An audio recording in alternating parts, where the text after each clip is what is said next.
My father was a great man. A hero, so they say.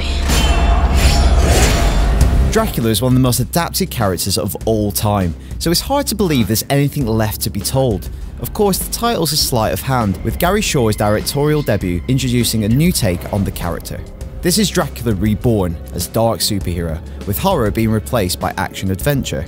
In order to protect his country and people from the Turks, Dracula makes a pact with a vampire. In return for freeing the demon, he gains the creature's supernatural powers, returning to normal in 3 days, providing he can resist the urge to drink human blood.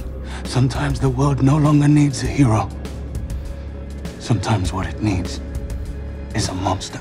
It's a neat setup, but you know immediately where the film is heading. The underlying structure is lifted wholesale from a superhero origin story. Dracula acquires powers, overcomes a series of minor obstacles, experiences tragedy, all before a final showdown which pushes him to the limit. That said, there's a decent amount of fun watching it all unfold. Evans is comfortable in this new incarnation and relishes his newfound powers. There's also some really entertaining, well-orchestrated action throughout the movie. The highlight is a frenzied set piece in which he unleashes his powers for the first time upon an entire army. They're familiar abilities, sure, strength, heightened senses, flight, but the staging and setting help them feel fresh. But it's far too eager to reach the action, and once Dracula gains his powers, it never lets up.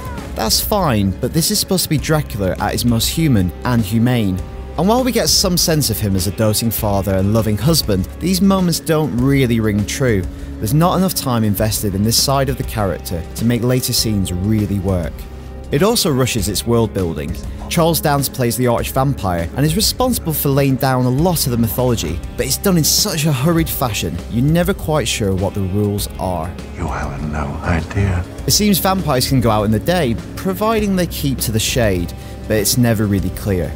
There's also a strong feeling that a lot of this is being set up for potential sequels and spin-offs, rather than serving the film at hand. And because you are not privy to the bigger plan, like when Nick Fury first teased the Avengers Initiative, there's a feeling of incompleteness here, rather than excitement and anticipation. Dracula Untold is an entertaining attempt to reposition the character as a new breed of anti-hero. It looks great, the action is fun, but it fails to really explore its character and make the most of its intriguing mythology.